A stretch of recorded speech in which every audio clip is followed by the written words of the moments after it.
Dando continuidade a esse nosso trabalho de entender radiação, radiação do corpo negro, que foram as aulas anteriores, nós vamos hoje falar um pouquinho sobre o caráter de partícula para a radiação. Na verdade, a maneira com que a radiação, o campo eletromagnético, foi enxergado por Planck, mudou um pouco a forma da gente pensar como que a energia estava sendo transportada pela radiação eletromagnética. E criou possibilidade de explicar, inclusive, outros fenômenos, como é o caso do fenômeno fotoelétrico, né, e do chamado espalhamento Compton, que são dois fenômenos observáveis na natureza que podem ser explicados se nós enxergarmos a radiação um pouco diferente daquela visão nossa anterior, que são simplesmente as ondas compostas de campos elétricos e magnéticos. Então, hoje nós vamos nos ater a dois experimentos particulares e explicá-los, né, com a visão dessa nova concepção da radiação eletromagnética. Deixa eu só lembrar que quando nós estávamos olhando a radiação, a lei de radiação de Planck, a lei da radiação de Planck, ela nos traz um conceito novo, ela nos traz o conceito de que a energia do fóton, ela não é mais aquela soma do campo elétrico ao quadrado com o campo magnético ao quadrado, né? Densidade de energia integrada. Não, ela nos traz de que, na verdade, a energia tem que ser um múltiplo, ou seja, tem que ser um número inteiro de uma grandeza, que é a constante de Planck vezes a frequência da radiação, tá certo? E esse pacote, ele é chamado de fóton. Na verdade, não foi o Planck que deu o nome fóton, o nome de fóton virá depois, tá certo? E como nós vimos, com esse conceito, pode-se explicar muito bem a radiação do corpo negro, que é a lei de Planck, que mostra como que é a distribuição espectral, né, da energia que emana de um corpo a uma temperatura T. Quanto de energia tem em cada comprimento de onda é a essência da lei de radiação de Planck, e que bate muito bem. Mas teve que se introduzir uma forma diferente. Não era possível você explicar esses fenômenos apenas imaginando a radiação como a nossa forma tradicional de ver que a radiação é composta por um campo elétrico que oscila no espaço, né? Oscila no espaço e tempo, né? E um campo magnético que oscila também nesse espaço-tempo, e que são ortogonais, e que caminham, não é, carregando a energia numa certa direção. Então, essa visão das oscilações eletromagnéticas tomam agora uma outra dimensão. Essa outra dimensão é a dimensão de que a energia pode estar em quantidades muito bem determinadas. Não é qualquer uma. Isso aqui é o início, né, da chamada discretização da energia de um sistema físico, ou início da quantização da energia, que é o escopo principal da mecânica quântica, que será o ápice aqui do nosso curso. Então, essa visão nossa de uma radiação se propagando, ela é alterada agora. tá certo? Ela é alterada em vista do fato de que essa grandeza aqui, como nós vimos pela relatividade, essa grandeza carrega momento, tá certo? Nós vimos que essa grandeza carregava momento, que pela relatividade, pela relação de momento-energia da relatividade, ela é capaz de transferir momento, e a quantidade de momento transferida é a energia dividida pela constante de velocidade, a velocidade da luz. Se essa energia anda também em pacotes, não é? Se isso aqui, na verdade, não é qualquer integral dos campos elétricos e magnéticos, mas se isso aqui são números inteiros disso, significa que a radiação, de fato, se comporta como uma coleção de partículas, que ao interagir com o objeto, transfere tanto energia de uma forma discreta, quanto momento de uma forma discreta.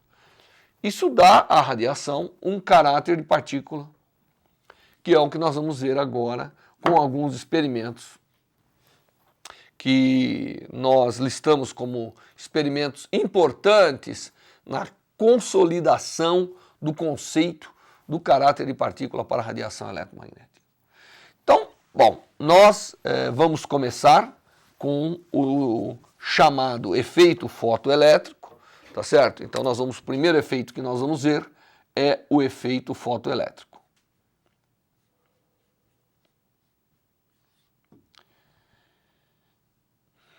O efeito fotoelétrico, eu vou primeiro explicar o que é o efeito fotoelétrico, né? Como ele nasceu e como foi explicado.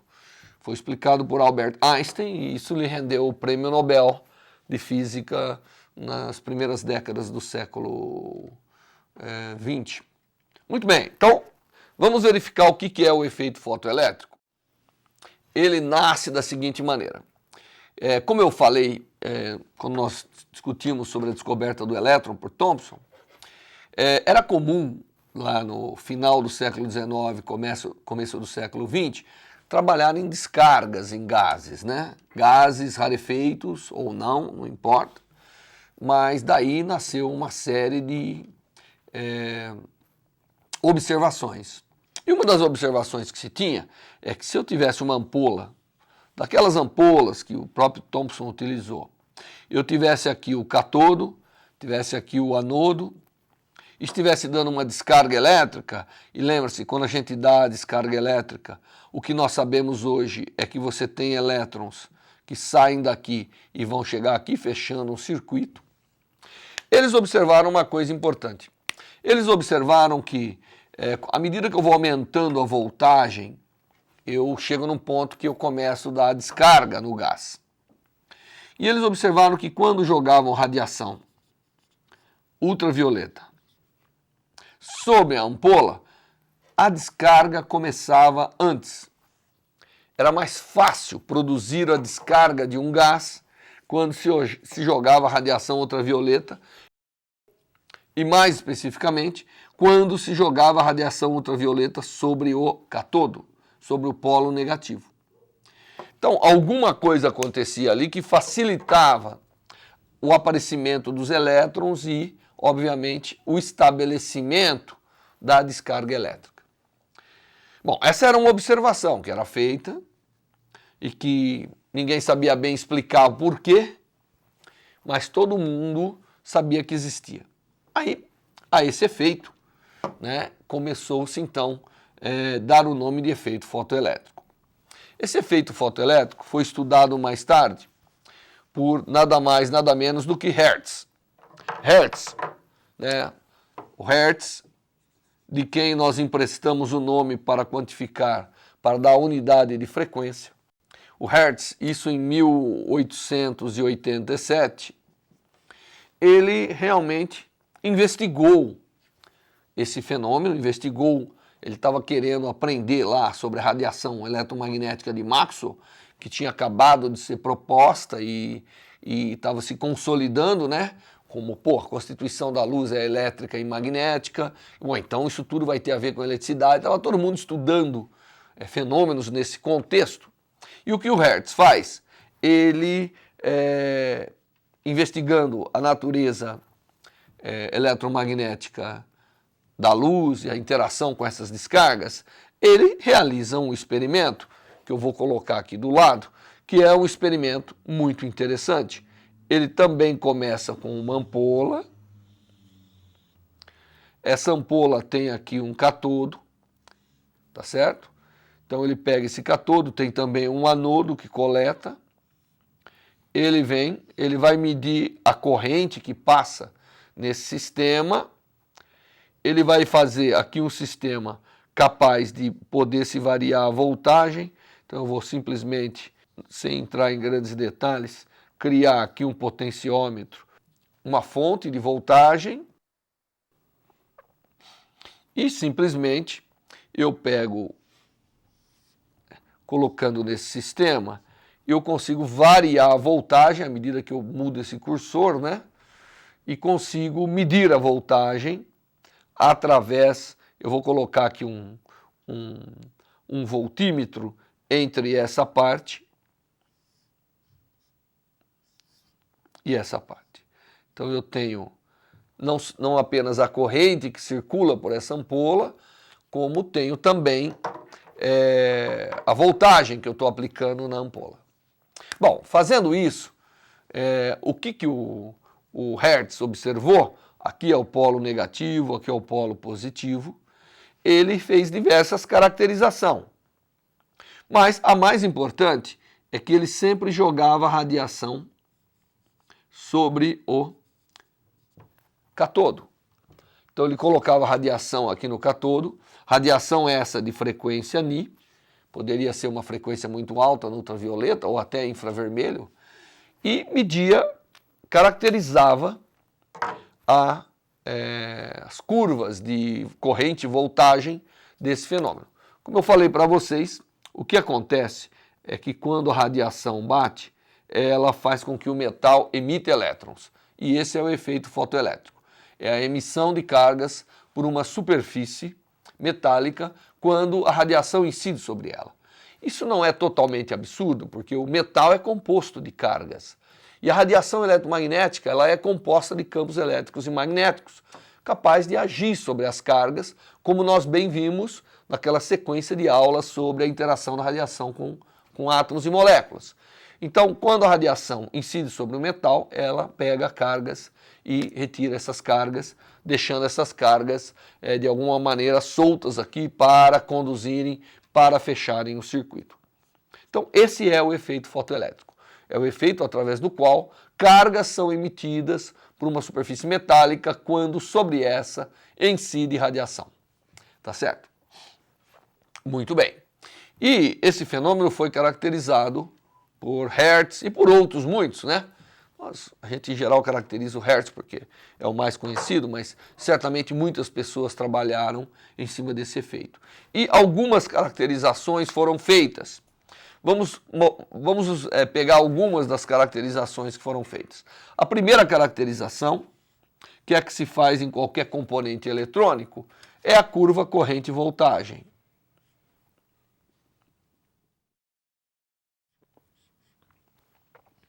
Se você fizer uma caracterização corrente-voltagem para esse sistema aqui, sistema no qual você tem ampola, incide radiação, você nota que as curvas, tá certo, que você obtém, aqui é 0 de voltagem, elas têm essa característica. Eu tenho essa curva, se por acaso eu aumentar a intensidade da luz, porque essa radiação é caracterizada por frequência, mas também por intensidade. Observa-se que aumentando a intensidade,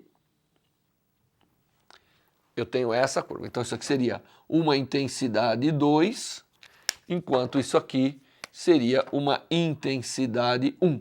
Claro que aqui nós estamos colocando I2 maior do que I1, tá certo? Só para lembrar, I2 é maior do que I1. Então essa curva característica, ela tem vários fatos. Um deles é que ela vem e satura. Mesmo que eu aumente a voltagem, aparentemente ela satura. Ela para de crescer. A corrente para de crescer mesmo aumentando a voltagem, tá certo? E que aonde satura apenas depende da intensidade, não depende da voltagem ou de qualquer outra coisa, só depende da intensidade da luz. Isso aqui, obviamente, é caracterizado para uma frequência determinada da radiação. Outra coisa intrigante é que quando você reverte a voltagem, mesmo assim ainda tem corrente. Toda essa parte aqui é uma parte de voltagem reversa, quer dizer, isso aqui está polarizado o contrário, mas mesmo assim conduz corrente na mesma direção. Esse é outro fato interessante. E que, aparentemente, num certo valor que eu vou chamar de V0, é onde não adianta reverter mais, porque a corrente vai a zero. A partir desse ponto, não há mais corrente no efeito fotoelétrico. Então, essa é a curva característica básica que foi observada experimentalmente. Um outro fato que foi observado experimentalmente é o fato de que o valor de V0, aparentemente, depende da frequência da radiação. Então, outro fato que foi observado é uma caracterização, mas agora esse valor aqui é o V0, e aí o pessoal começou a variar a frequência da radiação. Agora sim, eu estou variando frequência da radiação. Então eu vou colocar aqui, normalmente se trabalhava em luz visível, né? Então eu vou colocar 2, 4, 6, 8, 10 e vou colocar unidades de 10 a 14 Hz, bem dentro do chamado espectro visível. E o que eles notavam à medida que se variava a frequência? É que eles obtinham pontos para o V0 parecia depender linearmente da frequência e, obviamente, extrapolava para um valor aqui. Existia um valor aqui, que é uma frequência que agora nós vamos chamar essa frequência aqui, nós vamos chamar de Ni0, não tem nada a ver com V0, essa é Ni0, a partir da qual não mais a voltagem ia a zero. Tá certo? Então, para frequências inferior a isso, não é isso? Aqui eu estou colocando o módulo do V0, né? Ele vai se aproximando de um valor negativo até o valor zero. Então, esse V0, à medida que eu aumento a frequência, esse V0 aqui, ele cresce, tá certo? E aí eu vou abaixando, ele vai se aproximando do zero, tchum. E para um determinado valor que eu vou chamar Ni0, ele atinge o valor zero. Essas são as chamadas curvas características, né? Esse conjunto aqui são as curvas características para esse dispositivo, que é uma descarga, né, com cátodo e anodo na presença da radiação. Esse conjunto de características teriam que ter explicação lógica. As observações importantes que a gente faz é que, primeiro, olhando essas curvas, né, a corrente não cresce indefinidamente, dado uma intensidade, parece que ela tem uma corrente de saturação finita, e que ela é algo interessante, porque mesmo polarizando positivamente, imagine, eu tenho aqui uma superfície, não é? É a origem dos meus elétrons, daqui elétrons são ejetados, e a voltagem entre esses dois eletrodos faz com que o elétron caminhe de um lado para outro. Mas o fato é que mesmo revertendo a voltagem, mesmo tornando isso positivo e isso negativo, você ainda tem elétrons que chegam lá, é porque esses elétrons não estão sendo ejetados sem velocidade. Não é que eles são ejetados e aí são acelerados pelo campo, não. eles devem advir com uma certa energia cinética, e o máximo dessa energia cinética deve ser a voltagem que eu aplico reversa, que é V0, vezes a carga do elétron, de tal maneira que ele é injetado, ele tem uma energia, ele vai chegar lá e ele volta. Então, essa voltagem aqui, que aliás não depende da intensidade, isso aqui é independente da intensidade. É uma observação importante. Não importa a intensidade, eu tenho sempre essa curva característica para o efeito fotoelétrico.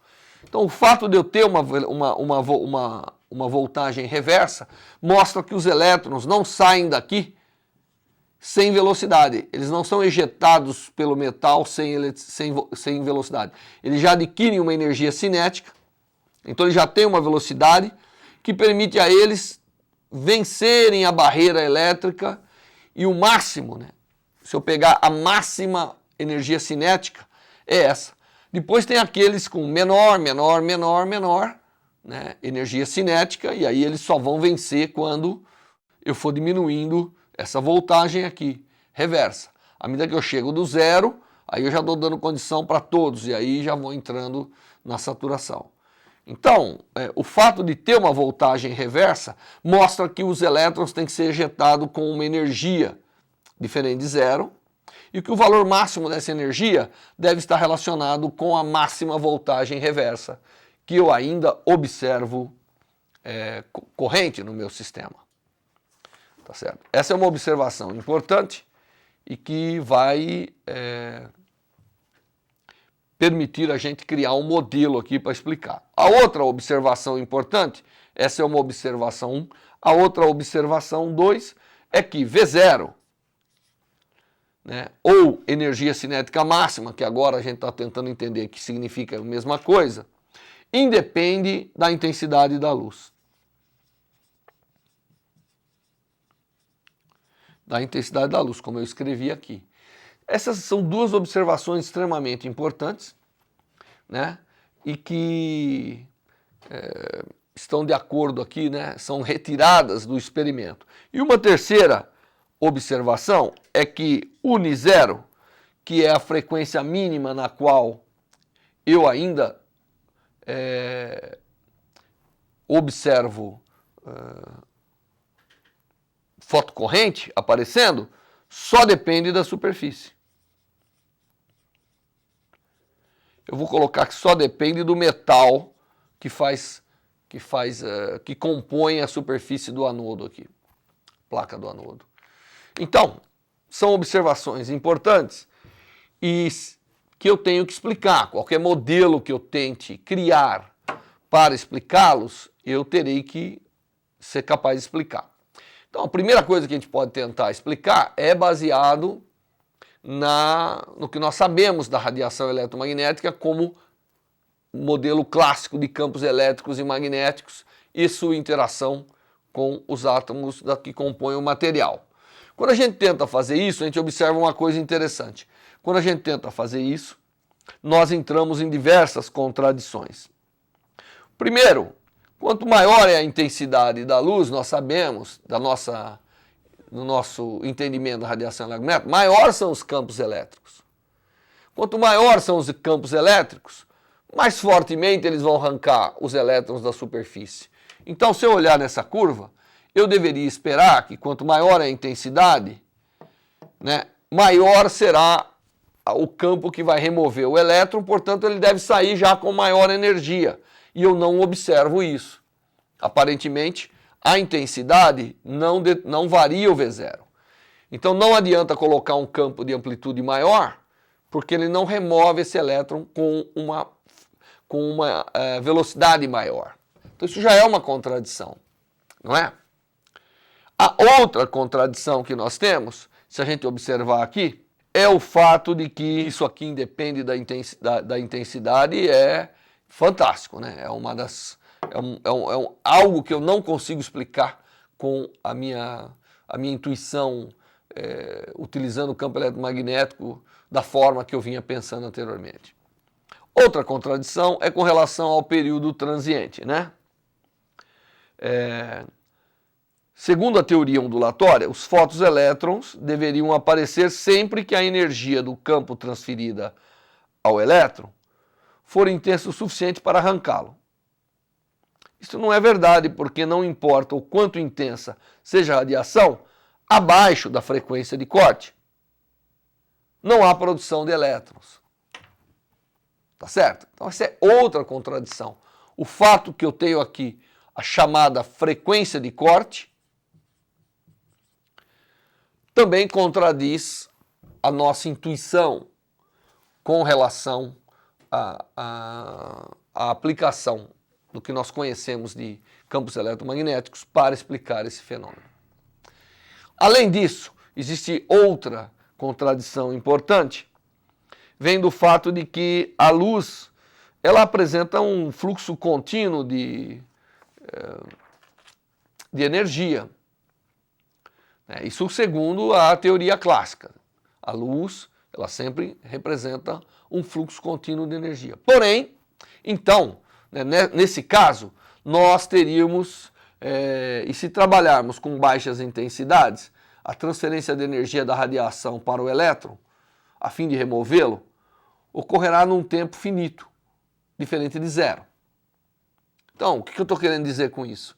Estou querendo dizer que, à medida que eu coloco luz em cima do eletrodo, eu estou dando energia para o sistema. Isso é um fluxo contínuo de energia. Então, a energia poderia crescer e, de repente, os elétrons têm energia suficiente para saírem. Então, nós teríamos um retardo entre colocar a luz e começar a observar a corrente. E esse retardo também não existe. Então, tudo isso são contradições que eu encontro quando eu tento explicar esse fenômeno, que é o efeito fotoelétrico, utilizando os conceitos de radiação e de matéria que eu tinha anteriormente.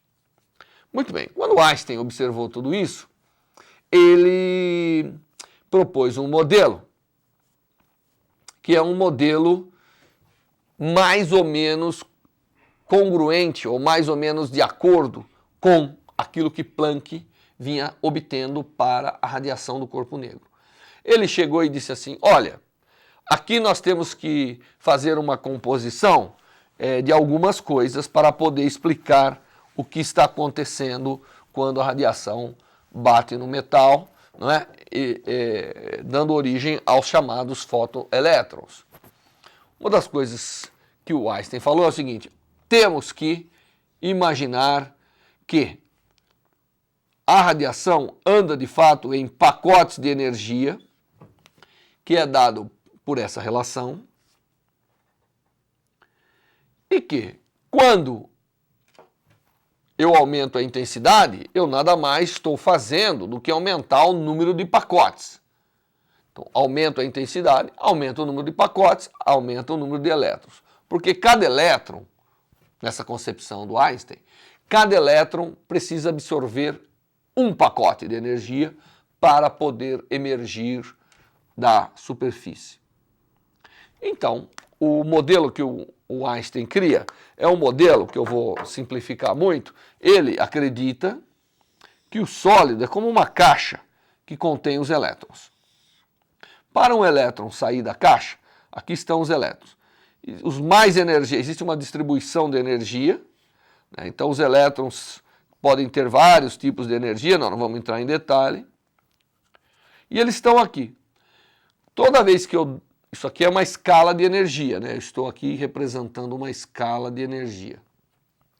Toda vez que eu sou capaz de dar energia para o elétron suficiente para pegá-lo daqui e removê-lo para cá, ele sai do metal e dá origem a um fotoelétron.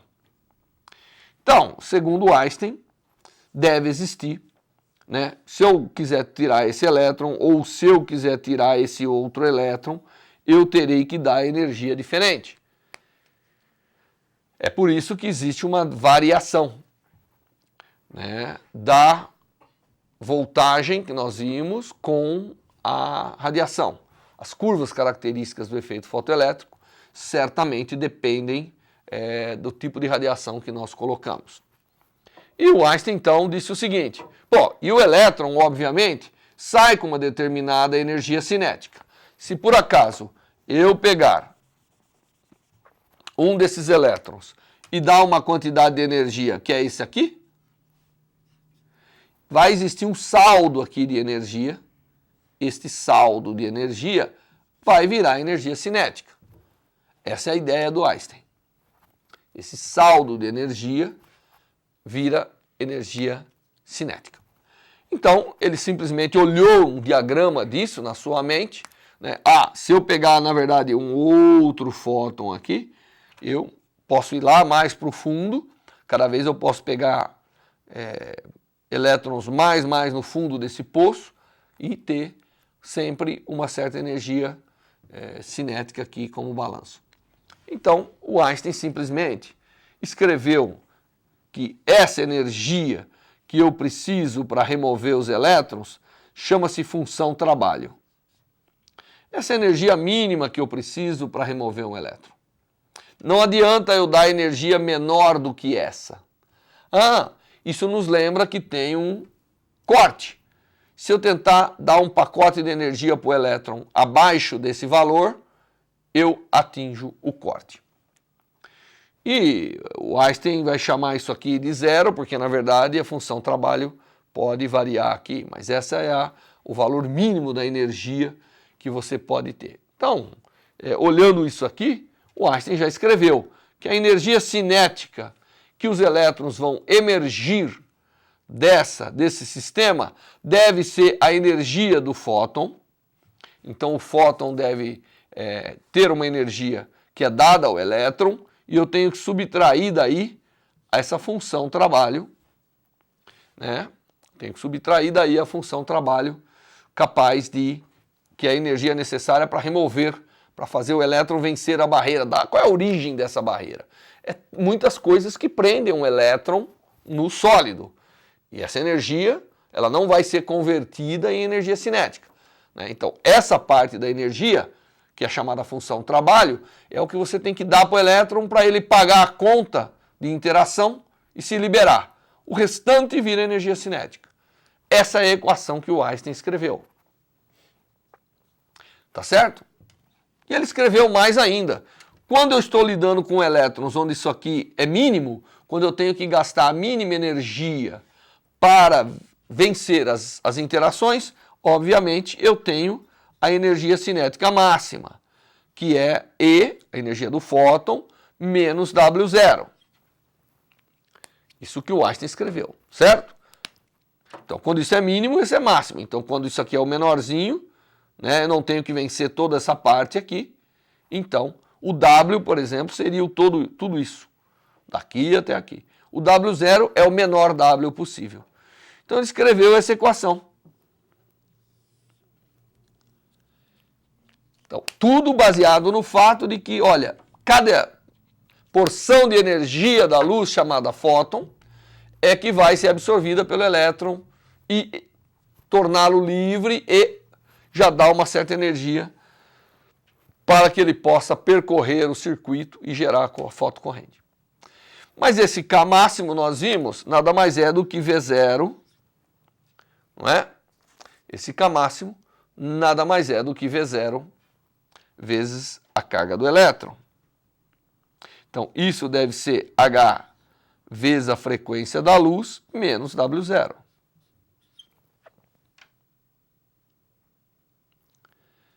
Tá certo? Quando essa voltagem vai a zero,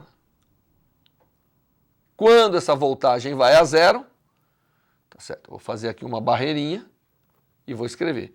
Quando V0 vai a zero, eu tenho Hν0, que eu vou chamar, igual a W0, que é a chamada frequência de corte. Então, a frequência de corte, ela é igual à função trabalho, menor valor que eu preciso para remover os elétrons, dividido pela constante de Planck.